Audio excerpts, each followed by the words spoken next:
పరిశుద్ధ గ్రంథమైన బైబిల్ గ్రంథం నుండి రోమీలకు రాసిన పత్రిక 2వ అధ్యాయం 28-29 వచనాలు చదువుకుందాం. బాహ్యమునకు యూదుడైన వాడు యూదుడు కాడు, శరీరమందు బాహ్యమైన సున్నతి కాదు. అయితే అంతరంగమందు యూదుడైన వాడే యూదుడు, మరియు సున్నతి హృదయ సంబంధమైనదై ఆత్మయందు జరుగునదే గాని అక్షరము వలన కలుగునది కాదు. దేవునికి స్తోత్రం. అసలు యూదుడంటే ఏంటో మనకు తెలియాలి. యూదుడు అనగా నిష్ట కలిగిన వాడు. యూదుడంటే ఎవరు? నిష్ట కలిగిన వాడు. ఎంత నిష్ట అంటే తాను తినే వాటి యందు, త్రాగే వాటి యందు, తాను చేసే ఆచారముల అన్నిట్లో కూడా దేవుడు ఏది చెబితే అదే ఖచ్చితంగా తూచా తప్పకుండా చేసేటువంటి వ్యక్తి. అలాంటి వ్యక్తి పైకేదో భక్తి వేషం వేయకుండా వారి ప్రతిక్రియ కూడా వాక్య సంబంధమైనదై వారిలో వాక్యానుసరమైన జీవితం సుస్పష్టంగా కనపడుతుంది. అటివారు బైబిల్ గ్రంథ చరిత్రలో మనకు కనపడతారు. ఎవరు? దానియేలు, మొర్దెకై. చూడండి, కనీసం హామానుకి నమస్కారం చేయటానికి కూడా ఇష్టపడలేదు. అంటే అందరూ తల వంచుతున్నారు, కానీ మొర్దెకై నా దేవుని ఎదుట తప్ప ఎవరి ఎదుట నేను తల వంచను. అంటే అలా వంగితే దేవునికి తప్ప మనుషుడికి నేను వంగను. చూడండి, నిష్ఠ అన్నమాట. అందుకొరకు నా ప్రాణాలైపోయినా పర్వాలేదు. షద్రక్, మేషక్, అబేద్నెగోలు చూడండి, ఏ విధమైనటువంటి భయము లేకుండా ధైర్యంగా నేను యూదుడిని, నా ప్రభువుని కనపరచాలి, అందుకొరకు అవసరమైతే నేను సావడానికైనా సిద్ధమే. దానియేలు చూడండి, దేవునికి తప్ప నేను ఏ మనిషికి ప్రార్థన చేయను. నేను ప్రార్థన దేవునికి మాత్రమే చేస్తాను. రాజుకి ప్రార్థన చేయమంటే నేను ఎలా చేస్తా? రాజు దేవుడు కాదు కదా. దేవునికే ప్రార్థన చేస్తాను. మరి ప్రార్థన చేస్తే మరణశిక్ష ఉందే, అయితే చనిపోతాను. దేవుని కొరకు అవసరమైతే నేను చనిపోవడానికైనా సిద్ధమే, కానీ దేవునికి విరోధమైనది ఏ చిన్న విషయంలో కూడా నేను చేయనంటే చేయను. ఇదండి యూదుడంటే. నిజమైన యూదుడంటే, అంతరంగమందు యూదుడంటే ఆచార సంబంధమైన వాటికి కాదు, కానీ అవసరమైతే ప్రాణాల మీదకి వచ్చినా సరే దానికి నేను తెగిస్తాను. సరే, యూదుల సంగతి మనకెందుకు అని అనుకుంటే, ఇప్పుడు మనం ఎవరు? ఆత్మ సంబంధమైన యూదులం. మనం ఎవరు? ఆత్మ సంబంధమైన యూదులం. గనుక మనము వాక్యం ఏది చెబితే ప్రభువారు, యేసుక్రీస్తు ప్రభువారు మనకి ఏది చెప్పారో ఆ వాక్యానుసరమైన జీవితం జీవించటమే ఆధ్యాత్మికమైనటువంటి యూదులం. మీకు అర్థమైంది కదా. కనుక అదే సమయంలో సున్నతి అంటే యూదులకు సున్నతి ఉండేది. ఏదో బాహ్యంగా సున్నతి చేసినంత మాత్రాన వారు సంపూర్ణంగా వారు రక్షించబడినట్టు కాదు. ఇప్పుడు ఆ సున్నతి ఆచారమే మనకి బాప్తిస్మం. కానీ చాలామంది భౌతికంగా బాప్తిసం తీసేసుకున్నాంలే అని అనుకుంటున్నారు. కానీ భౌతికంగా తీసుకున్నటువంటి బాప్తిసం వలన మనం పరలోకం వెళ్తామని ఏమాత్రం కూడా భ్రమపడటానికి వీల్లేదు. అయితే మారు మనసుకు తగిన ఆ ఫలాలు ఫలించాలి. అంటే ఒక విధంగా చెప్పాలంటే, బాప్తిస్మం పొందిన వ్యక్తి పూర్తిగా అన్ని విషయాలలో కూడా దేవుని వాక్యం చెబుతున్నట్టుగా వద్దు అంటే మనకి ఎంత ఇష్టమైనా మానేయాలి, చెయ్యమంటే ఎంత కష్టమైనా చెయ్యాలి. అలాంటి సమర్పణతో కూడినటువంటి బాప్తిస్మమే నిజమైన బాప్తిస్మం, ఆత్మ సంబంధమైన బాప్తిస్మం. అది హృదయంలో జరగాలి. భౌతికంగా మనం బాప్తిసం తీసుకుని దానికి తగినట్టుగా జీవించకపోతే మనం బాప్తీసం తీసుకుని కూడా బాప్తీసం తీసుకోలేనట్టే. చూసారా? అందుకు మనము బాప్తిస్మము పొందిన ప్రతి వారు కూడా, బాప్తిస్మం పొందాలనుకునే ప్రతి వారు కూడా ఎలాంటి సమర్పణకు రావాలి అంటే, ఈ లోకంలో నా దేవుని కంటే నాకు ఎక్కువైనది ఏదీ లేదు, నా దేవుని కంటే సంతోషం కలిగించేది నాకు ఏదీ లేదు, ఆయన కొరకు దేన్నైనా త్యాగం చేయటానికి నేను సమర్పించుకుని అలా బ్రతుకుతాను అని నిజమైన సమర్పణతో కూడిన జీవితం ఎవరైతే జీవిస్తారో వారే నిజమైన బాప్తిస్మం పొందినవారు. ఆమేన్. జకరియా 8:23. ఆయా భాషలు మాట్లాడు అన్యజనులలో 10 మంది ఈ యొక్క యూదుని సెంగు పట్టుకొని, దేవుడు మీకు తోడుగా ఉన్నాడను సంగతి మాకు వినబడినది గనుక మేము మీతో కూడా వత్తుమని చెప్పుదురు. దేవునికి స్తోత్రం. ముందు చెప్పబడినట్టుగా ఎవరైతే చూడండి ఆత్మ సంబంధమైన యూదులము అనేటువంటి భావనతో కూడినటువంటి ఒక దేవునికి తమ్మును తాము అప్పగించుకొని, ప్రభువా మీరు చెప్పిందే చేస్తాం, మీరు వద్దన్నది ఏదైనా మానుకుంటాం, అలాంటి జీవితాన్ని మేము జీవించటానికి మమ్ముని మీకు అప్పగించుకుంటున్నాం, మా యావత్ ప్రవర్తన అంతట్లో కూడా మిమ్మును గణపరచాలనుకుంటున్నాం, మిమ్మును మహిమపరచాలనుకుంటున్నాం.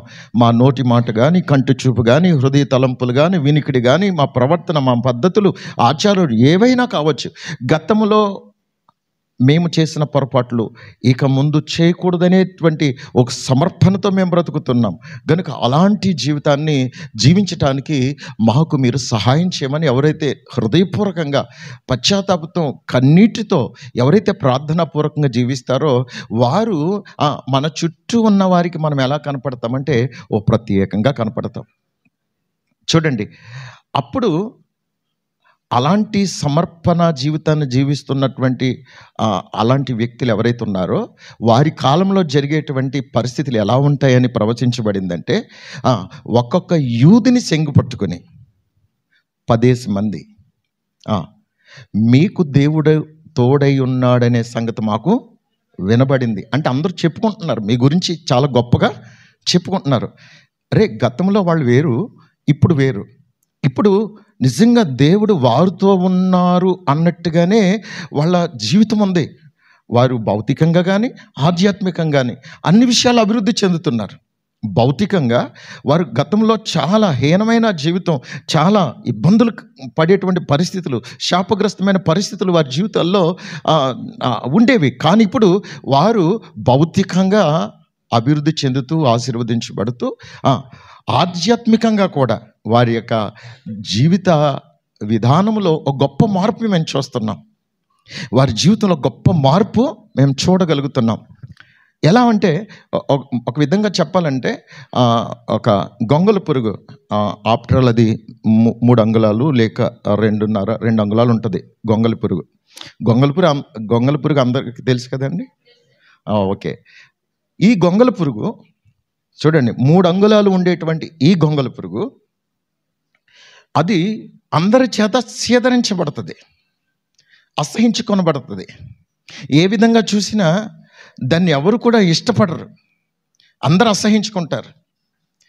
వాళ్ళంత దూరాన్ని చూడగానే చిచి అన్నట్టుగా అది ఒళ్ళు గొగ్గురు పొడిసే విధంగా అది ఒక రకంగా చికాకు రప్పించేటువంటి వికృత రూపాన్ని కలిగి ఉంటుంది. అయితే అలాంటి గొంగళి పురుగు అందరి సీదరింపుల్ని చూసి చూసి చూసి అది అనుకుంటుంది, ఇంత బ్రతుకు బ్రతికి అందరి చేత చీ అనిపించుకునే ఈ బ్రతకటం అంత అవసరమా? నాకు ఇలాంటి బ్రతుకొద్దు.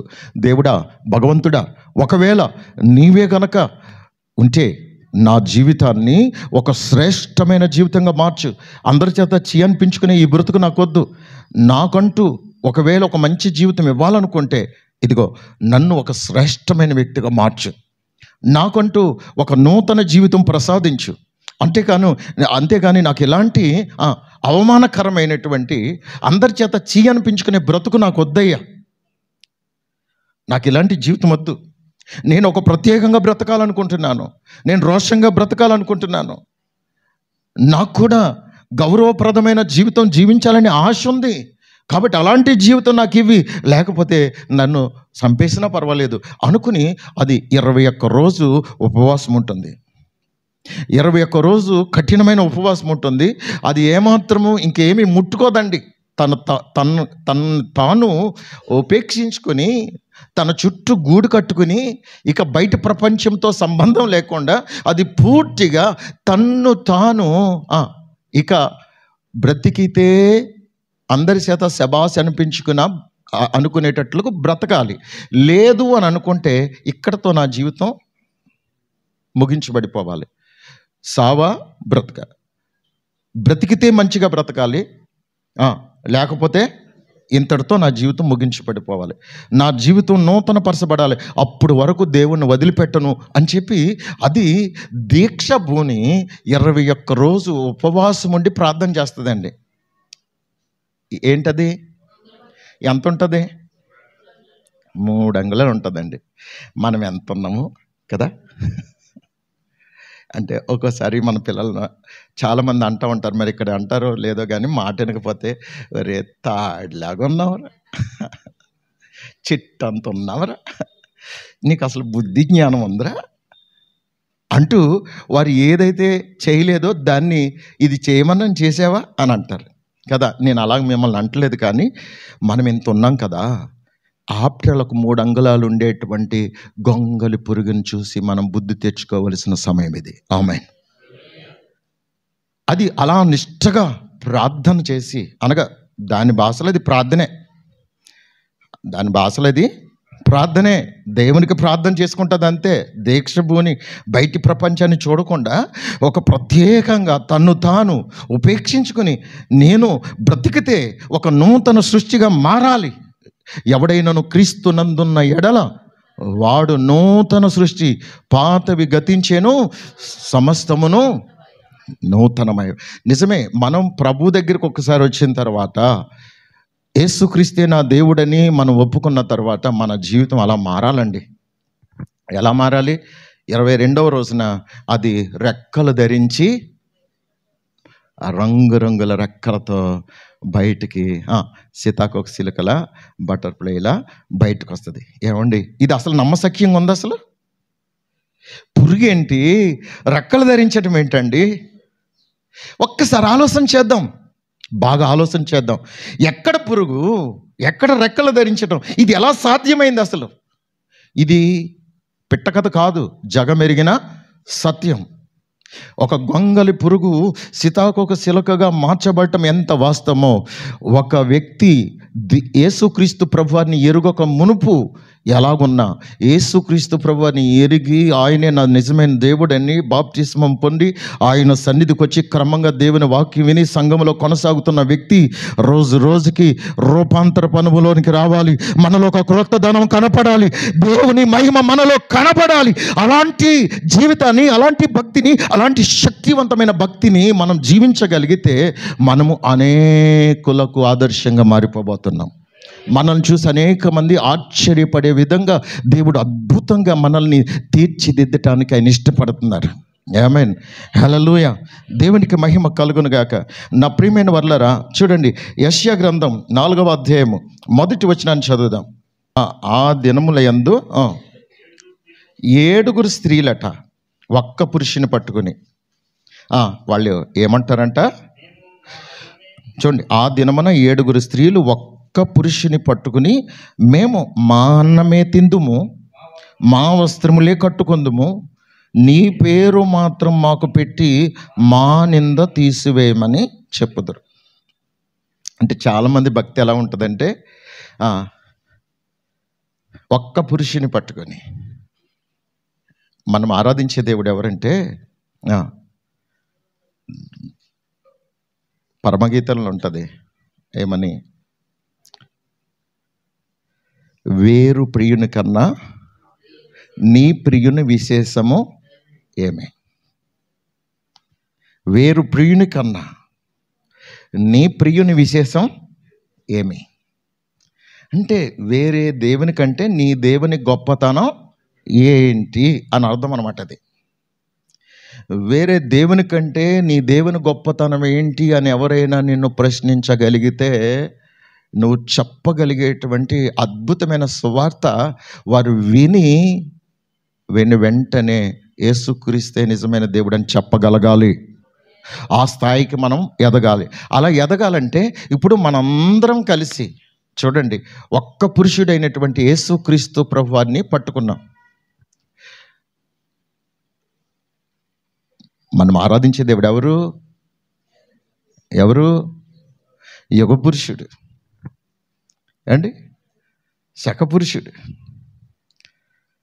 కాల విభజనకు కారకుడు. ఆమేన్. అంత గొప్ప దేవుని మనం కలిగి ఉన్నాం. అయితే చాలామంది భక్తి ఎలా ఉందంటే, అయ్యా మేము మా అన్నమే తింటాము, మా వస్త్రాలే కట్టుకుంటాం, కానీ నీ పేరు పెట్టాలి అంటే దాని అర్థం ఏంటి? మేము ఏ గడ్డైనా తింటాము, మేము ఎలాగైనా జీవిస్తాము, ఏ తప్పైనా చేస్తాము, మా మా వస్త్రాలే మా బట్టలే కట్టుకుంటాం, మా మురికి బట్టలే కట్టుకుంటాం, కానీ నీ పేరు పెట్టాలి. మేం క్రైస్తవులం, యేసుక్రీస్తు ప్రభువుని మేము నమ్ముకున్నాం అని మాకు ఆ పేరు పెడితే సరిపోతుంది. మేము ఎలా ఉన్నా నీకు అనవసరం, మా ఇష్టాలే నెరవేర్చుకుంటాం, మా కోరికలే నెరవేర్చుకుంటాం, కానీ నీ పేరు పెట్టాలి, మేము పరలోకం వచ్చేయాలి. చూసారా, చాలామంది భక్తి అలా ఉంటుంది. కానీ మన భక్తి ఎలా ఉండాలంటే, ప్రభు దగ్గరికి వచ్చిన తర్వాత మన జీవాహారమైన దేవుని వాక్యానుసారమైన జీవితం తప్ప చూడండి, గొంగలి పురుగు గతంలో మట్టి, చెత్త, చెదారం తింటుంది, కానీ అది సీతాకోక చిలుక అయిన తర్వాత అలా తింటుందా? తిందో. రెక్కలు ధరించి అందమైన పువ్వుల మీద రాలి తీయనైన మకరందాన్ని ఆస్వాదిస్తూ, ఆహా నా జీవితం ఎంత గొప్పగా మార్చావు దేవా, గతంలో నా అలవాట్లేంటి, ఇప్పుడు నా అలవాట్లేంటి, అసలు నాకే ఆశ్చర్యం అనిపిస్తుంది అన్నట్టుగా అది చాలా హ్యాపీగా అందరి చేత శబాస్ అనిపించుకునేటట్లుగా. చూడండి, కొంతమంది గోడల మీద బటర్ఫ్లై స్టిక్కర్స్ అతికించుకుంటూ ఉంటారు. ఒకానొక టైంలో అది బాగా ఎక్కడ చూసినా ఆ ఇంట్లో బటర్ఫ్లై స్టిక్కర్సే. మరి గొంగళి పురుగు స్టిక్కర్ వేసుకుంటామా? వేసుకోమా? వేసుకుంటే ఎలా చూస్తారు? ఎన్ని గొంగళి పురుగు అంటే అంత ఇష్టమైపోయిందా? ఏమి ఇష్టమైంది దాంట్లో? చూసారా, అంటే దాని ఆహార నియమాలు మార్చేసుకుంటుందండి. దాని ఆహార నియమాలు మార్చేసుకుంటుంది. కోకిల తన గుడ్లు కాకి గూట్లో పెడుతుందండి, కాకి గూట్లో పెడుతుంది. ఈ కాకి పొదిగి పిల్లల్ని చేస్తుంది. పిల్లల్ని చేసిన తర్వాత అది కొంచెం మేత చక్కగా పెడతా ఉంటుంది, మేత పెడతా ఉంటుంది. ఈ కోకిల పిల్ల పెరిగి కొంచెం పెద్ద అయ్యేటప్పటికి దాని స్వరం తేడా వస్తుందండి. అదే కాకి గొంతుకు అనుకోండి, అంటది. ఇదేమో కూ కూ అంటది. కాకి డౌట్ వస్తుంది, ఏంటి నా పిల్ల స్వరం కాదు ఇది, దీని స్వరం వేరుగా ఉంది అని ఒక పోటు పొడుతూ ఉంటుందండి. నువ్వు దొంగ పిల్లవు, నా పిల్లవు కాదని పొడుస్తూ ఉంటుంది. అది పాపం అక్కడక్కడికి ఎగురుతూ ఉంటుంది. మరలా తల్లి అనుకుని కాకి దగ్గరికి వస్తుంది. కాకి కూడా జాలిపడి నేను పొరపాటు పడుతున్నానో ఏమో అనుకుని మరలా మేత తెచ్చి పెడుతుంది. పెట్టిన దాకుండా అది మరలా కోత కూసేటప్పటికి మరలా పొడుతుందండి. అలా 2-3 సార్లు అలాగా జరిగిన తర్వాత ఈ కోకిల పిల్ల ఎదిగే కొద్దీ ఆటోమేటిక్గా దూరం అయిపోద్ది. అంతకుముందు కాకి అది తినే ఆహారం పట్టుకొచ్చి మాంసం అయ్యి పెడుతుందండి. దాని దగ్గర ఉన్నంతసేపు అది పెట్టింది ఎలా తిన్నది. కానీ అక్కడి నుంచి వచ్చేసిన తర్వాత కోకిల ఆహారం వేరు, దాని స్వరం వేరు. ప్రియులరా, మన ఆధ్యాత్మిక జీవితాల్లో మనము గతంలో ఎవరి దగ్గర పెరిగామంటే, ఎవరి దగ్గర పెరిగాం? మన ఆహారం ఏంటి? మన పద్ధతులేంటి? ఎవరి దగ్గర పెరిగాం మనము? సాతాను దగ్గర పెరిగాం. సాతాను యొక్క సమక్షంలో పెరిగాం. నీవు గాక వేరు ప్రభువులు మమ్మును ఏలిరి అని దేవుని వాక్యం తెలియచేస్తూ ఉంది. వేరు ప్రభువులు మమ్మల్ని ఏలారు. దేవుని ఏలుబడి వేరుగా ఉంటుంది, వేరు ప్రభువులు ఏలుబడి వేరుగా ఉంటుంది. మన ప్రభు అయిన యేసుక్రీస్తు వారి దగ్గరకు వచ్చిన తర్వాత మన ఆహార నియమాలు, వస్త్రధారణ, మన క్రియలు చూడండి. రక్షణ వస్త్రం ధరించి, సంతోష వస్త్రం ధరించి, నీతి వస్త్రం ధరించి, స్తుతి వస్త్రం ధరించి, ఏమండి మనం పెండ్లి వస్త్రం ధరించి రేపు ప్రభు దగ్గర ఆ విందులో పాల్గొనబోతున్నాం. అందుకొరకు దేవుడు మనల్ని పిలిచి ప్రత్యేకపరిచారు లోకంలోంచి. అంతేగాని దేవుని దగ్గరికి వచ్చిన తర్వాత కూడా మా అన్నమే తింటాం, మా వస్త్రాలే కట్టుకుంటాం, నీ పేరు మాత్రం పెట్టి మా నింద తొలగించే అని అంటే మాత్రం కుదరదు. స్తోత్రం. భర్తలు ఎవరైతే దేవుని సన్నిధికి రావట్లేదో వారికి మన మాదిరిని చూపిస్తే మన పవిత్రమైన ప్రవర్తన వలన వారు దేవుని సన్నిధికి వస్తారు. నిన్న మొన్నటి వలె నా భార్య ప్రవర్తన లేదు, ఆమెలో ఏదో పరివర్తన కలిగి ప్రత్యేకంగా నేనంటే ఎంతో గౌరవంగా ఘనపరిచి చూడండి, తన ప్రవర్తనలో ఎక్కడ ఏ విషయంలో కూడా గయ్యాలితనం లేకుండా, నా మీద పెత్తనం చేయకుండా, నన్ను విసిగించకుండా, నన్ను అన్ని విషయాల్లో కూడా ఆమె ఘనపరుస్తుంది. కనుక ఈమె దేవుని మందిరానికి వెళ్ళిన తర్వాత ఈమెలో మంచి మార్పు వచ్చింది, ఈమెలో పరివర్తన వచ్చింది. కాబట్టి ఆ మందిరానికి నేను కూడా వెళ్తే బాగుండు అని వారు కూడా దేవుని సన్నిధికి రావడానికి అవకాశం ఉంటుంది. యోహాను సువార్త 4వ అధ్యాయము 28వ వచనం నుంచి 30వ వచనం వరకు చదువుదాం. ఆ స్త్రీ తన కొండ విడిచిపెట్టి ఊరిలోనికి వెళ్ళి, మీరు వచ్చి నేను చేసినవన్నీ నాతో చెప్పిన మనుషుని చూడుడి, ఈయన క్రీస్తు కాడా అని ఆ ఊరి వారితో చెప్పగా వారు ఊరిలో నుండి బయలుదేరి ఆయన యొద్దకు వచ్చుచుండిరి. దేవునికి స్తోత్రం. హల్లెలూయా. దేవునికి మహిమ కలుగును గాక. ప్రియులారా, ఈ సమరయ స్త్రీ గురించి మరి చాలాసార్లు మనం వినుంటాం. అయితే ఇక్కడ సందర్భం ఏంటంటే చూడండి, ఆమెలో ఒక గొప్ప పరివర్తన, పశ్చాత్తాప అనుభవం వచ్చిన తర్వాత ఆమె జీవితంలో ఇక నేను ఎన్నడూ కూడా నా గత జీవితానికి అసలు ఏమాత్రం అవకాశం ఇవ్వకుండా నేను ఇది మొదలుకొని విరిగి నలిగిన హృదయంతో దేవునికి నేను ఒక సాక్షిగా బ్రతకాలనేటువంటి సమర్పణ చేసుకుని వెంటనే ఊర్లోకి వెళ్ళిందండి. ఊర్లోకి వెళ్ళి తన రక్షణ సాక్ష్యం చెప్తుంది. ఏం చెప్తుంది? తన రక్షణ సాక్ష్యం చెబుతుంది.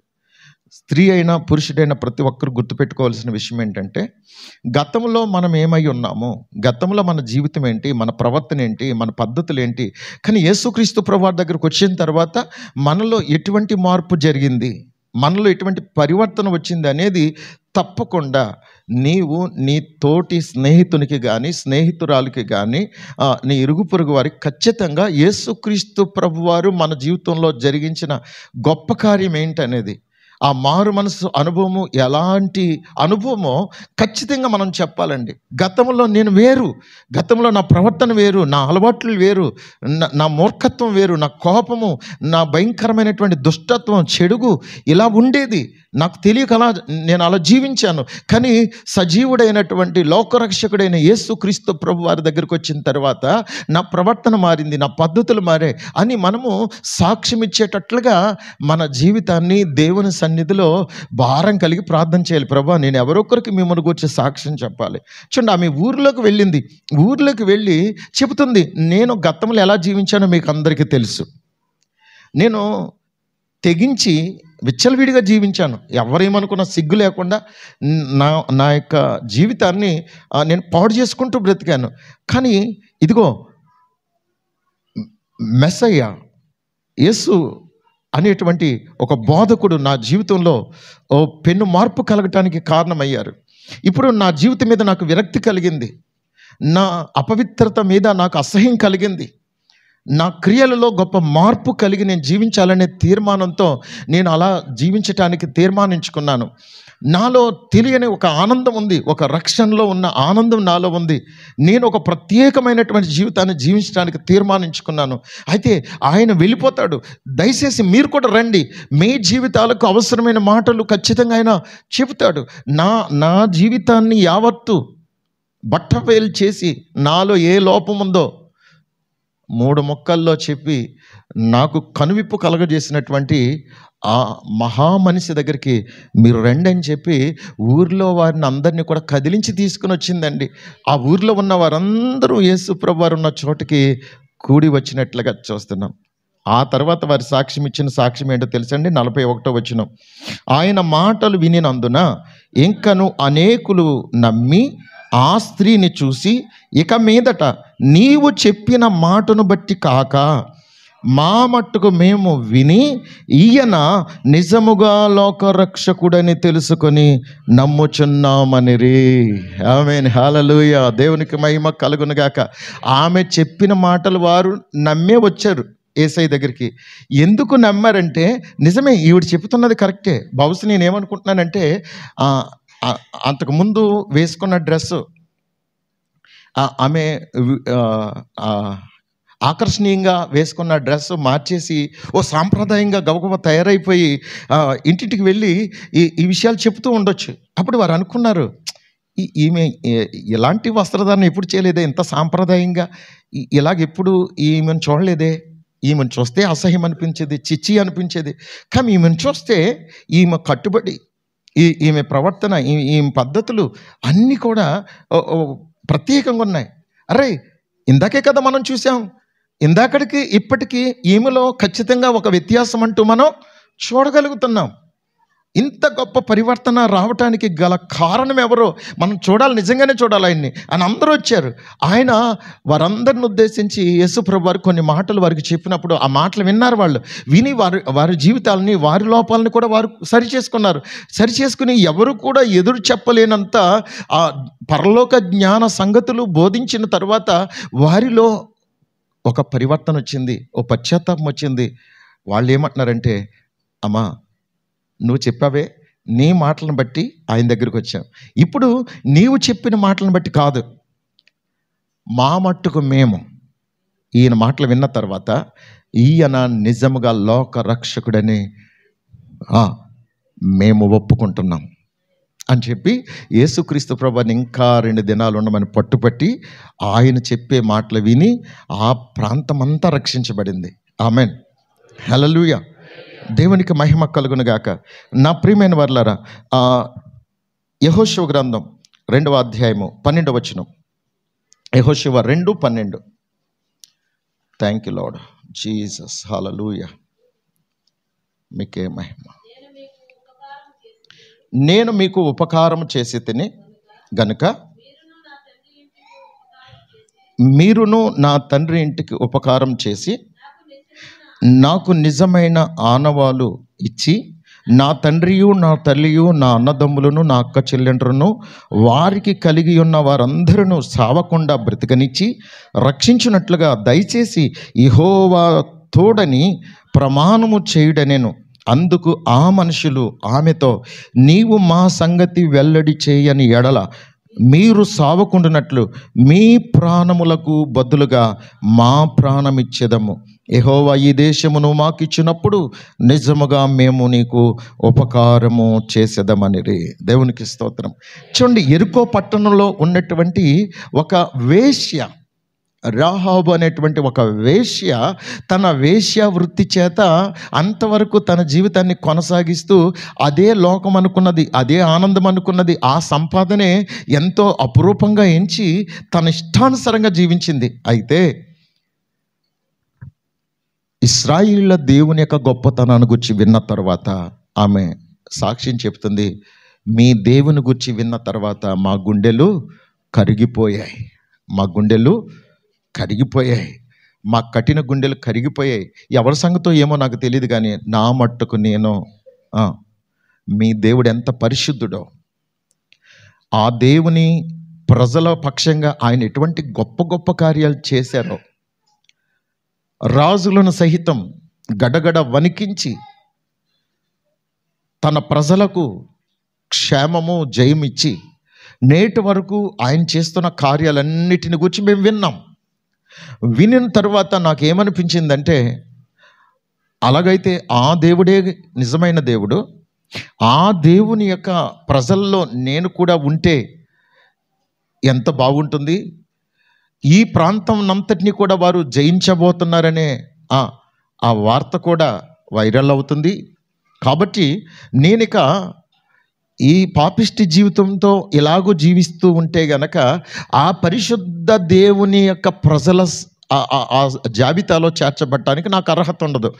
ఆ ప్రజల్లో నేను చేర్చబడాలి అంటే, వారితో నేను సమాధాన పడాలంటే, ఈ అందరితో నాశనం అయ్యే కంటే ఈ నాశనకరమైనటువంటి ప్రజల్లో నుండి నేను, నా ఇంటి వారు ప్రత్యేకించబడి వారితో సంధి చేసుకుని ముందుగానే వెళ్ళిపోయి, అయ్యా నేను ఎరుకో పట్టణ ప్రజలతో ఏకీభవించట్లేదు, మీ దేవుడు గొప్ప దేవుడని నేను తెలుసుకున్నాను, మీ ప్రజలు జై జీవితం కలిగిన వారని నేను నమ్మాను, కాబట్టి మీ ప్రజల్లో నేను, నా ఇంటి వారు చేరాలని అనుకుంటున్నాం, మాకు ప్రాణభిక్ష పెట్టండి అని అడుగుదామని అనుకుంటుంది.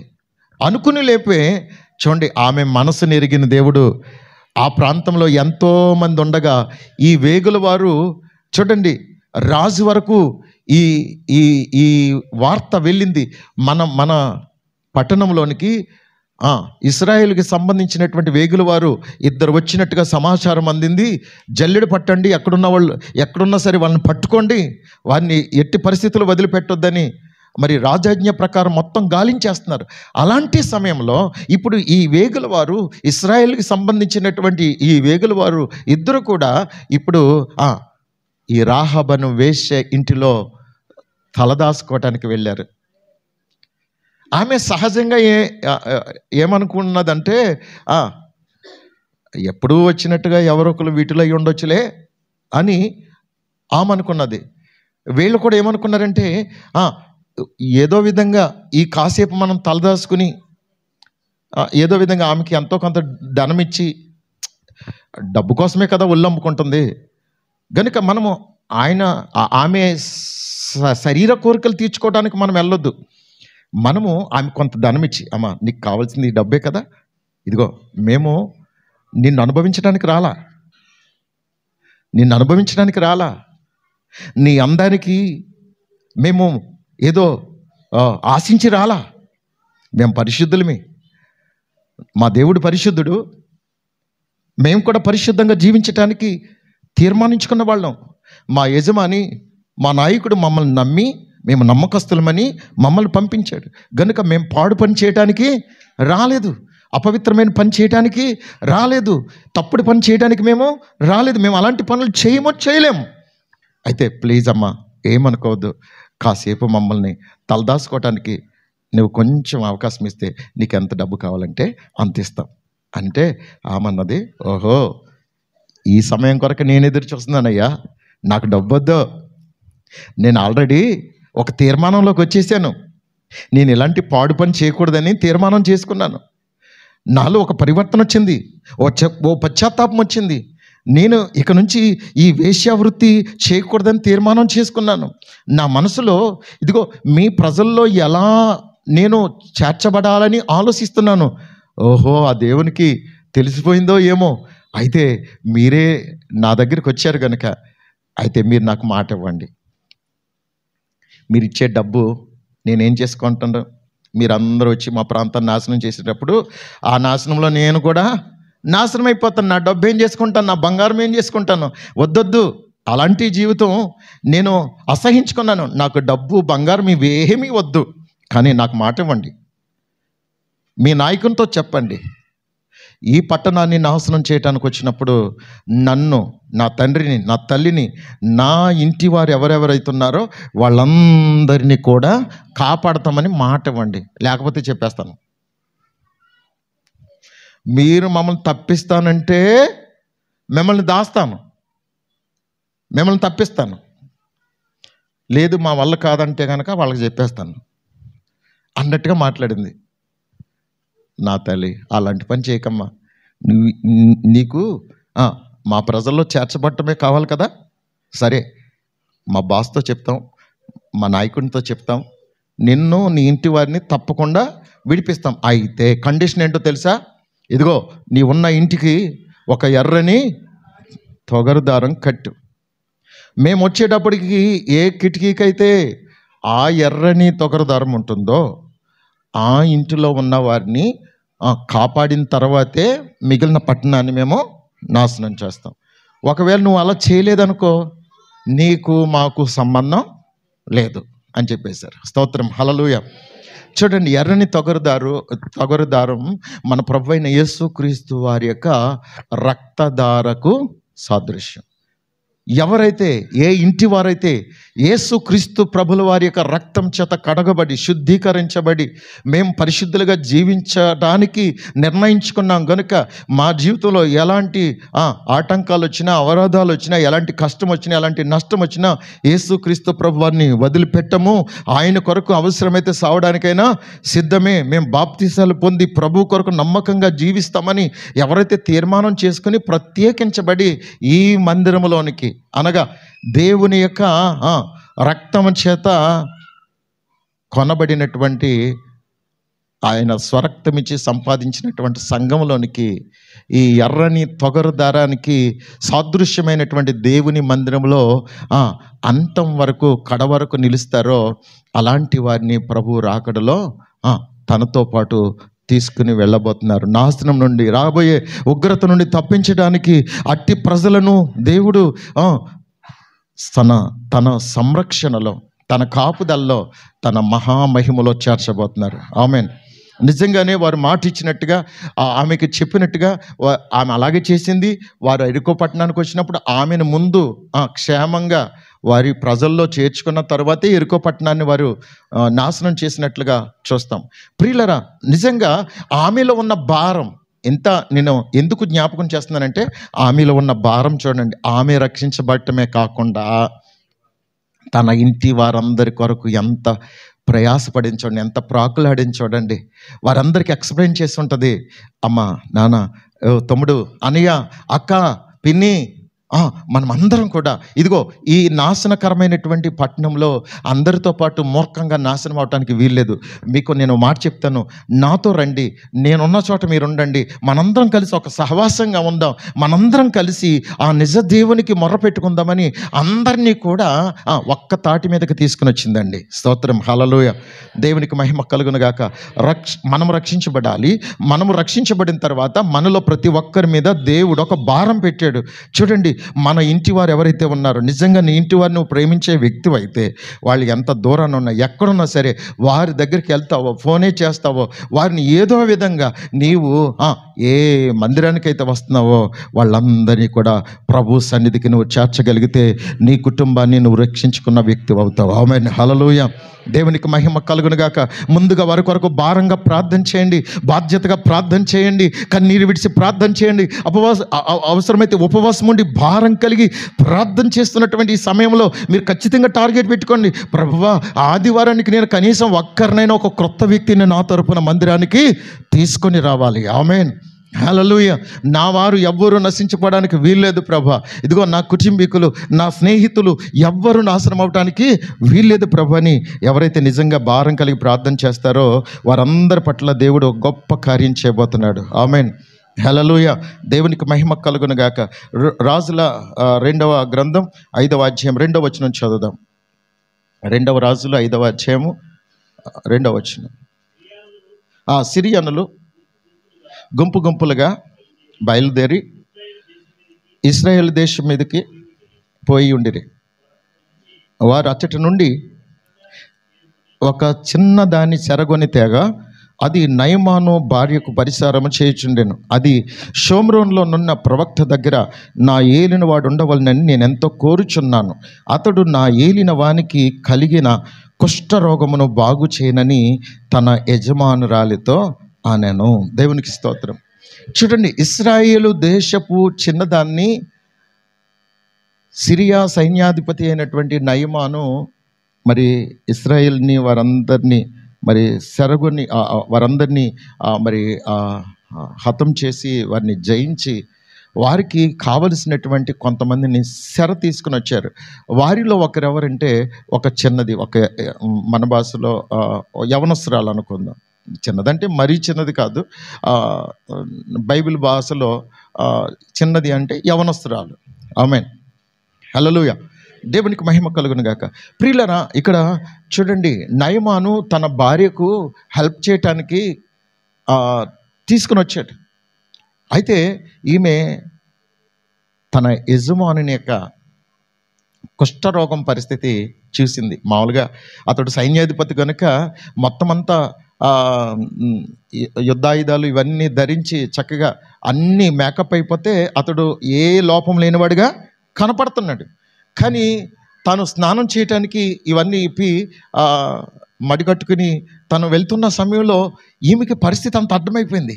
అరే, పైకి చూస్తే ఇంత గంభీరంగా ఉన్నాడే, కానీ ఇతని పరిస్థితి దుస్థితి ఇంత ఘోరంగా ఉందా అని వెంటనే ఆ అమ్మాయి, అమ్మగారు ఇదిగో నా యజమాని యొక్క పరిస్థితి నేను ఇప్పుడే చూశాను, ఏంటి అమ్మగారు ఆ పరిస్థితి అని అంటే ఆమె మొత్తం మీద ఆ పరిస్థితి అంతా వివరించుంటుంది. చాలా వైద్యం చేయించినా ఏం అవ్వలేదు అని అంటే, కాదమ్మగారు, నేను ఒక మంచి ఐడియా ఇస్తా.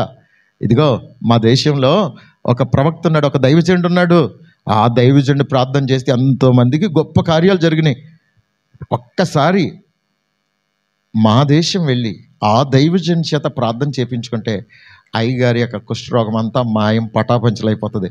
ప్లీజ్ అమ్మగారు అని ఆ రిక్వెస్టెడ్గా చెప్పిందండి. ఆలోచించింది, అరే, గొప్ప మహావీరుని సహితం దేవుని దగ్గర తాను తల వంచి ఆ దేవుడే గొప్ప దేవుడని ఒప్పుకునేటట్లు దేవుడు చేశాడు. ఆమేన్. ఇక్కడ విషయం ఏంటంటే, నిజంగా ఇంటికి వచ్చిన తర్వాత నయమాను ఆ ఇశ్రాయేల్ దేశపు చిన్నదాన్ని ఎలా చూస్తుంటాడు? నేను ఎలా ఆలోచించాను. ఇంటికి వెళ్ళినట్టునే, నా బంగారు తల్లి, నువ్వు ఇంకా ఇలాంటి వెట్టి పనులు ఇలాంటి ఏం చేయదు, అసలు వద్దా, నువ్వు మా బిడ్డతో సమానం, నాకెంత మేలు చేసావురా తల్లి, నీవు మా బిడ్డతో సమానమని ఆమె ఎంత గణపరుస్తుంటాడు. ఆమె కదా, ఆ విధంగా ఆలోచన చేద్దాం. అంటే ఆమె చిన్న మాట చెప్పడం ద్వారా, దేవుని గురించి దైవజనుని గురించి చిన్న మాట, చిన్న సలహా ఇవ్వటం ద్వారా ఆమెకు మేలు జరిగిందా లేదా? ఇర్మియా గ్రంథం స్తోత్రం, హల్లెలూయా. ఇర్మియా గ్రంథం 29వ అధ్యాయం 7వ వచనం చూద్దాం. ఇర్మియా 29:7. Thank you lord.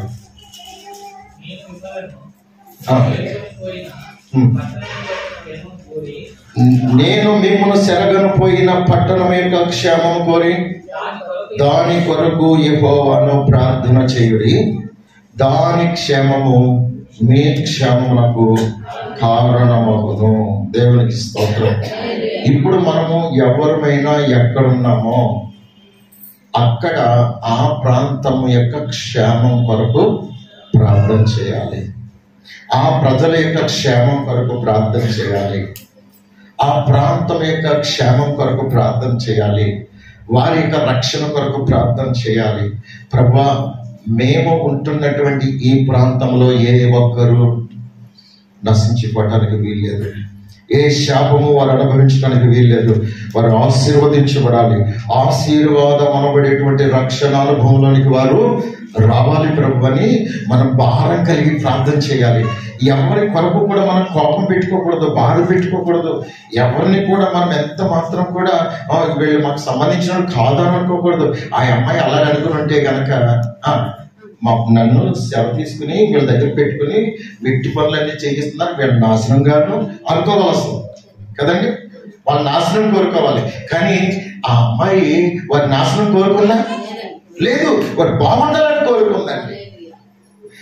నేను ఎక్కడుంటే అదే నా ఇల్లు, నా ద్వారా ఈ కుటుంబం దీవించబడాలి, ఆశీర్వదించబడాలి అని అనుకున్నది. యోసేపు కూడా అంతే. పోతిఫర్ ఇంట్లో ఉన్నప్పుడు ఆ కుటుంబ క్షేమం కొరకు ప్రార్థన చేశాడు. ఆ కుటుంబ క్షేమం కొరకు ప్రార్థన చేసినప్పుడు అతనికి ఉన్న యావత్తు కూడా ఆశీర్వదించబడిందంట. అది చూసినటువంటి యజమాని అనుకున్నాడు, యోసేపు వచ్చిన దగ్గర నుంచి నేను చూస్తున్నాను, ఈ పిల్లడు వచ్చిన తర్వాత, ఈ యవనస్తుడు వచ్చిన తర్వాత నీకు నా ఆదాయము, నా పరిస్థితులు, నా వ్యాపారాలు, నా వ్యవసాయాలు అన్ని బాగున్నాయి. నిజంగా ఇక్కడ వచ్చిన తర్వాత అసలు ఏ విషయంలో లాస్ అవ్వట్లేదు. ఏం చేస్తున్నాడని పరిశీలన చేస్తే ప్రతిరోజు ప్రార్థన చేస్తున్నాడు. ప్రభువా, ఇంట్లో నేను ఉన్నాను కదా, నేను ఉన్నందుకు వీళ్ళు ఆశీర్వదించబడాలి, వీళ్ళు దీవించబడాలని ప్రార్థన చేసేవాడండి యోసేపు. స్తోత్రం. అక్కడ తన పరిశుద్ధతను కాపాడుకున్నాడు, నమ్మకత్వాన్ని కాపాడుకున్నాడండి. వీళ్ళ ఈ అమ్మాయి ఇంట్లో వచ్చింది, ఈ ఇంటి వారి క్షేమం కొరకు ప్రార్థన చేస్తుంది, వారి క్షేమం కొరకు ప్రార్థన చేస్తుంది, వారు బాగుండాలని కోరుకుంటుంది. మన ప్రాంతాల్లో ఎవరైతే ఉన్నారో వారి గతంలో మిమ్మల్ని ఒకవేళ చీప్ గా చూసి ఉండొచ్చు, వారు మిమ్మల్ని అవమానకరంగా మాట్లాడి ఉండొచ్చు, ఒకవేళ మిమ్మల్ని చాలా మంది ఎవరైనా బాధ పెట్టి ఉండొచ్చు. అయినా వారి మీద కోపం పెట్టుకోవద్దు,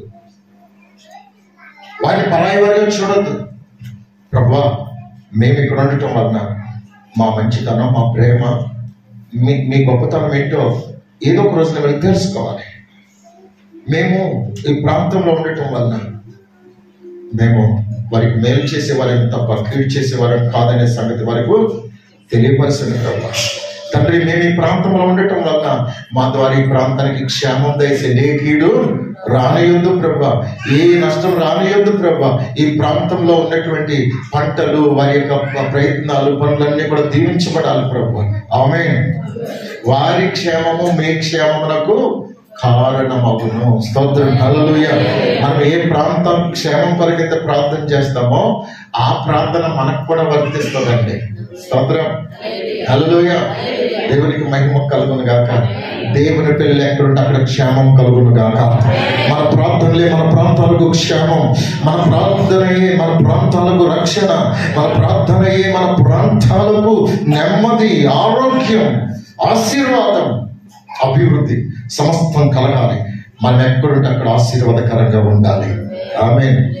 వారు చెప్తారు ఖచ్చితంగా, ఇదిగో మీరు ఇక్కడికి వచ్చిన తర్వాత ఈ పరిస్థితులన్నీ ఏదో కొత్తగా మారాయి. నిజంగా ఏదో తెలియని ఆనందం, ఏదో ఒక ప్రత్యేకత మిమ్మల్ని చూస్తున్నప్పుడు నిజంగా మీరు అసలు మనుషులేనా లేకపోతే ఆకాశం నుంచి ఊడిపడ్డారా అన్నంత ప్రేమ, ఆప్యాయత, అనురాగాలు, తగ్గింపు, మీలో ఏదో ఒక విలువలు మాకు కనపడుతున్నాయి. ఇలా ఎలా సాధ్యమవుతుంది?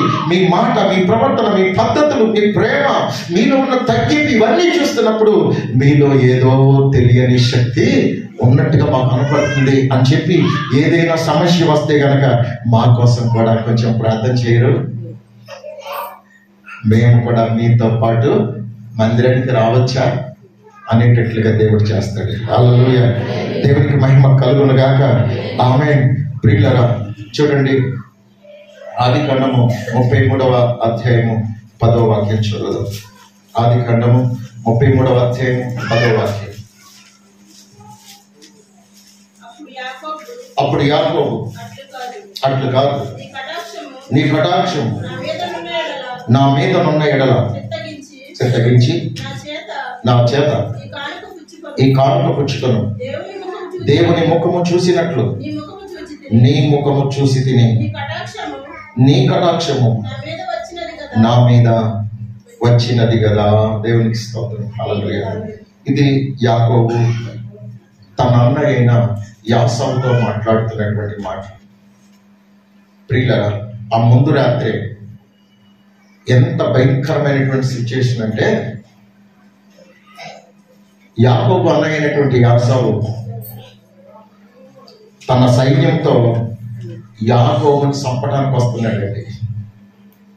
ఎందుకంటే యాకోబు మీద కక్ష కట్టాడు.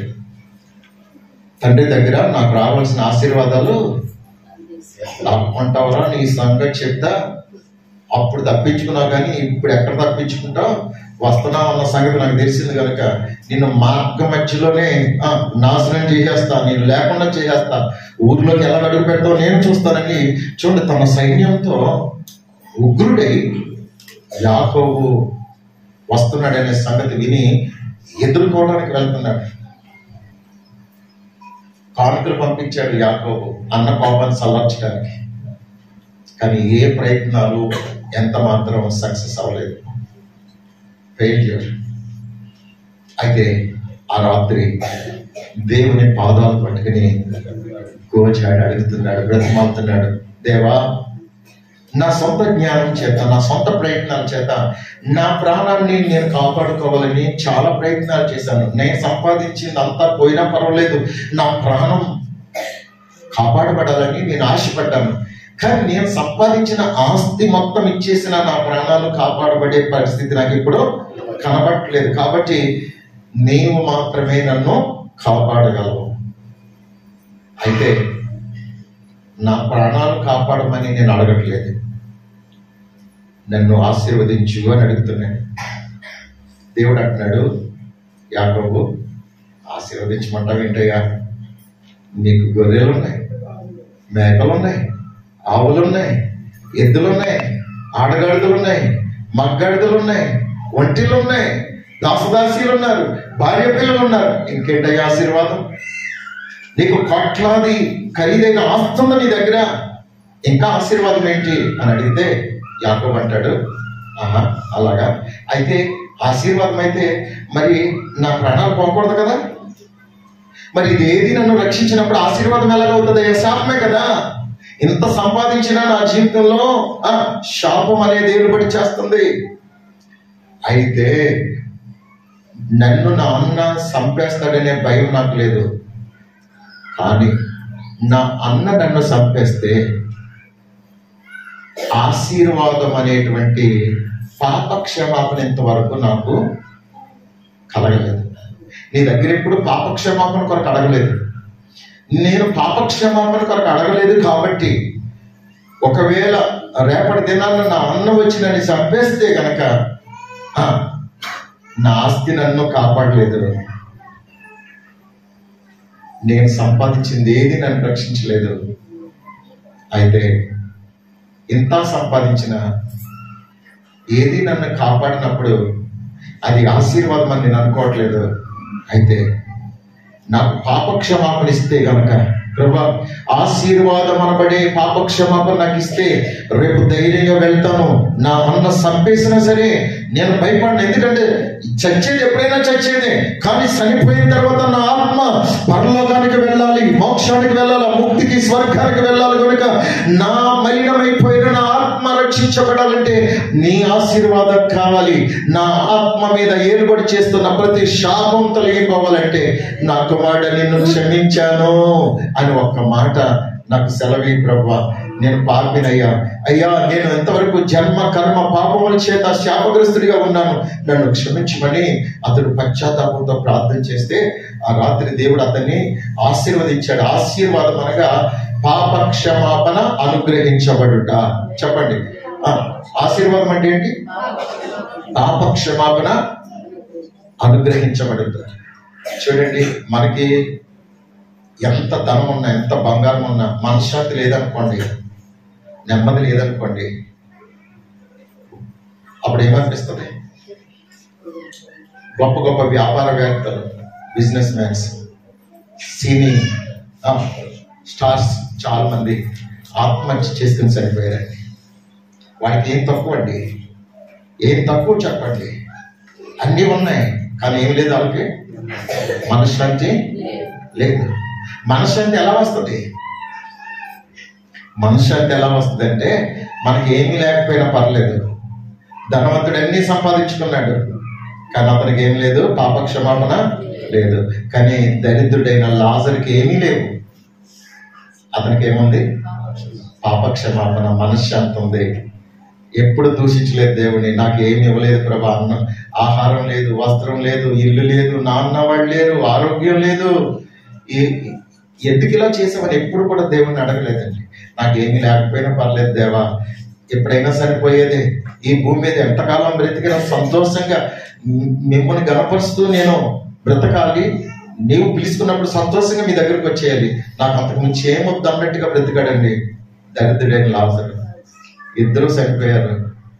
ధనవంతుడు అంగరంగ వైభవంగా ఎంతో ఘనంగా సమాధి చేయబడ్డాడు. కానీ దరిద్రుడైనటువంటి లాజర్ని కనీసం పట్టించుకునే నాదుడు లేరు. దిక్కుమాలిన సావు చనిపోయాడు. కానీ దేవదూతలు అతని ఆత్మనంట భద్రంగా తీసుకెళ్లారు. స్తోత్రం. హల్లెలూయా, హల్లెలూయా. దేవునికి మహిమ కలుగునుగాక. మనకు పాప క్షమాపణ లేని జీవితం శాపం. మనకి కొన్ని కోట్ల రూపాయలున్నా ఎందుకు పనికిరాదు. ఒక రోజున ఈ వెండి బంగారు వీధుల్లో పడేసేటువంటి పరిస్థితి. అయ్యో, ఏ సంపాదన కొరకైతే నేను ప్రాకులాడి దేవుడిచ్చేటువంటి రక్షణ, మారు మనసు, పాప క్షమాపణ, ఈ ముక్తి, మోక్ష, స్వర్గానికి కావలసిన సిద్ధపాటు నేను పొందలేదో అయ్యా, ఇవన్నీ నన్ను మోసగించాయి. కాబట్టి నాకు ఈ వెండి బంగారాలు డబ్బొద్దు బాబోయ్ అని వీధుల్లో పారవేసి, అయ్యో ఎందుకు ఇలా చేసాం, దేవుని మందిరానికి వెళ్ళవలసిన సమయాలు ఎన్నోసార్లు ఎగ్గొట్టేసాము, ఆ పనులు ఈ పనులని సంపాదనలో పడిపోయి వీటిలో పడిపోయి మేము దేవుని సన్నిధిని పోగొట్టుకున్నాం అని అప్పుడు ప్రలాపిస్తారంట. కానీ ప్రయోజనం ఏముండదు. అందుకే మనము ఇంకా సజీవంగా ఉండగానే ప్రభు సన్నిధిలో ఒక మంచి తీర్మానం చేసుకుని గోజాడి ప్రభువుని అడగాలి. ప్రభువా, నీవు నన్ను ఆశీర్వాదం అనే పాప క్షమాపణ సంపూర్ణంగా ఇవి నైనా, ఇంతవరకు నేను భక్తి చేస్తున్నాను కానీ నాలో ఎక్కడో ఏదో నైనా లోపాలు ఉంటూనే ఉన్నాయి. నాకు సంపూర్ణమైన అయ్యా నీ చేత కావాలి. నేను నిజంగా ఇప్పటికిప్పుడు మరణించిన మీ రాకడి వచ్చిన పరలోకానికి వెళ్తాననే ధీమా నాకు రావాలి ప్రభువా. ఈ రోజు తేల్చుకుంటాను ప్రభువా, మీ సన్నిధిలో నేను తేల్చుకుంటాను. అలాంటి సిద్ధపాటు నాకు కావాలి తండ్రిని ప్రభు సన్నిధిలో నిజంగా ప్రార్థన చేస్తే యాకోబు జీవితంలో అలాంటి నిశ్చయత దేవుడు ఇచ్చిన తర్వాత తన అన్నకి సంతోషంగా ఎదురెళ్ళిపోతున్నాడండి. ఎదురెళ్ళిపోతుంటే అల్లంత దూరం అన్నయ్య చూశాడు. అన్నయ్య చూస్తే యాకోబు 7 మార్లు సాష్టాంగ నమస్కారం చేస్తూ అన్ని దగ్గరికి వెళ్ళేటప్పటికి 7 సార్లు సాష్టాంగ నమస్కారం చేశాడంట. తను తాను తగ్గించుకున్నాడు. ఇది వరకు యాకోబు ఎలా ఉండేవాడంటే, నువ్వెంతంటే నువ్వెంత, రారని దమ్మంటే చూసుకుందాం అనేవాడు యాకోబు. ఇప్పుడు అలా కాదు.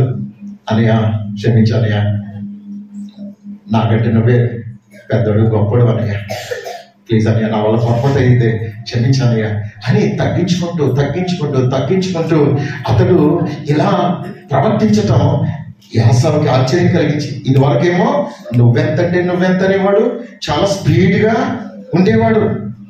తన మాటల స్పీడు, తన ప్రవర్తన పద్ధతులు, తన క్రియలు అన్నీ కూడా స్పీడ్గా ఉండేవి, చాలా మూర్ఖంగా ఉండేవి. కానీ ఇప్పుడు యాకోబు నడక మారిపోయింది. ఎందుకో తెలుసా? రాత్రి దేవుడు తొంటి నరకం ఇరగొడితే ఆ నడక మారిపోయింది. నడక మారిపోయింది, స్పీడ్ తగ్గిపోయింది, ప్రవర్తనలో మార్పు వచ్చింది, పరివర్తన వచ్చింది. తన నడక మార్చుకున్నాడు. ప్రియమైన వాళ్ళ మాటల తీరు మార్చుకుందాం, ప్రవర్తన మార్చుకుందాం, పద్ధతులు మార్చుకుందాం. మన వ్యర్థమైన జీవితం ఏదైతే ఉందో వాటన్నిటినీ దేవుని దగ్గర ఒప్పుకుందాం. ప్రభా, తెలిసి తెలియక ఇలా చేసాం నాయన. ఇదిగో మనం ప్రార్థన చేస్తున్నప్పుడే మన మనస్సాక్షి మనల్ని గద్దిస్తుంది.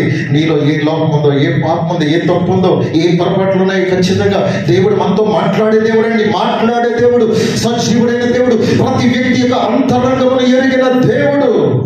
చూడండి, యాకోబు ఎప్పుడైతే ఆ ప్రవర్తన అలాగూ తాను కనుపరుస్తా ఉన్నాడో, యాస ఒక్కసారిగా క్రూరుడై ఉగ్రుడై సంపేయాలని వచ్చిన వాడు పరుగున తన తమ్ముడి దగ్గరికి వచ్చి, రే తమ్ముడు, ఎంతకాలమైందిరా నేను చూసి, రే నీలాంటున్నా నేను సంపేయాలనుకుంటా, నువ్వు ఎంత మంచిగా మారిపోయావు, ఇంత ప్రవర్తన, ఇంత పరివర్తన నీలో ఎలా వచ్చిందిరా?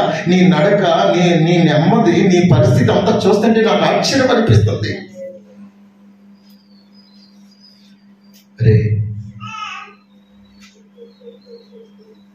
యాకోబు, నిజంగా ఇలాంటి జీవితం నాకు కూడా ఉంటే ఎంత బాగుండు. అనవసరంగా నిన్ను చంపేసి నరహత్య చేసి ఉండేవాడిని. ఈ నరహత్య చేస్తే నేను నరకానికి వెళ్ళిపోయేవాడిని. నిజంగా నీ ప్రవర్తన నా జీవితాన్ని ప్రభావితం చేసింది. నిన్ను చూసి నేను మారిపోయాను రా అని అంటే వెంటనే యాకోబు అంటున్నాడు, అన్నయ్య, నీ ముఖం చూస్తే నువ్వు ఎలా ఉన్నావో తెలుసా? అచ్చం దేవుని ముఖం నీలో కనపడుతుందన్నయ్య. నీలో ప్రశాంతత, నీలో ప్రేమ, ఇదంతా నీలో ఎప్పుడు క్రౌత్వం చూసే నేను, నీలో నాకు ఎంత మాధుర్యం, ఎంత మృదుత్వం, ఎంత తగ్గింపు, ఎంత సౌమ్యం, ఆ ముఖంలో దైవ తేజస్సు నేను చూడగలుగుతున్నాను అన్నయ్య అని అంటే, ఇప్పుడు యాసావు ఏమని ఉంటాడు తెలుసా? అక్కడ రాయబాలేదు కానీ, అరే నాలో ఎంత ఆత్మ సంబంధమైన సౌందర్యం రావడానికి నీవే కారణం, నిన్ను చూసి నేను మారిపోయాను రా ఆమేన్. గట్టిగా చెప్పలు కొట్టి ప్రభువుని మహిమపరుస్తాం. నా ప్రియమైన వాళ్ళరా, ఒకరి ప్రవర్తన యెహోవాకు ప్రీతికరమగునప్పుడు వాని శత్రువుని సహితం మిత్రులుగా చేయును. నిజంగా మనకి ఎవరు శత్రువులుగా ఉన్నా, మనం చూసి ఎవరైతే రగిలిపోతా ఉన్నారో వారిని సహితం మనం ప్రభావితం చేయాలి. మనలో వచ్చిన మార్పు వారిని ఆలోచింప చేయాలి. ఒకవేళ గతంలో తెలుసో తెలియక ఇతరుల మీద ఘర్షణపడి, ఒకవేళ నువ్వెంత అన్నట్టుగా ఒకవేళ మన ప్రవర్తన, మన పద్ధతులు ఉన్నాయేమో, స్త్రీలైన పురుషులైనా, కానీ ఇది మొదలుకొని మనల్ని చూసి వారిలో ఒక గొప్ప మార్పు కలగాలి. ముందు మనలో మార్పు రావాలి. మనలో మార్పు వస్తే ఖచ్చితంగా అనేక మందిని మనం సంపాదించుకోబోతున్నాం. మనతో పాటు వారు కూడా దైవ స్వరూపం వారిలో మనం అందరం చూడబోతున్నాం.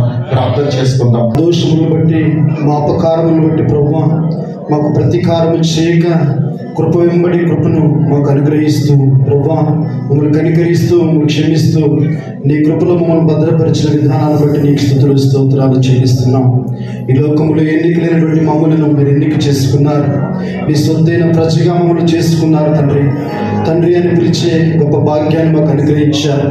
మమ్మల్ని మీ కుమారులుగా కుమార్తెగా మీరు చేసుకున్నారు తండ్రి. ఈ భూలోకంలో సర్వాధికారులు మాకు అనుగ్రహించారు. నీకు స్తుతులు స్తోత్రాలు చెల్లిస్తున్నాం ప్రభువా. మీరు ఇచ్చిన అధికారాన్ని బట్టి నీకు వందనాలు. మీరు ఇచ్చిన రక్షణను బట్టి నీకు వందనాలు ప్రభువా. మీరు ఇచ్చిన రక్షణ నిర్లక్ష్యం చేయకుండా ప్రభువా, ఈ లోకానుసారంగా మా జీవితాలు మేము జీవించకుండా వాక్యానుసారంగా మా బ్రతుకులు మేము మార్చుకోవడానికి నీ కృప చూపించమని వేడుకుంటున్నాం.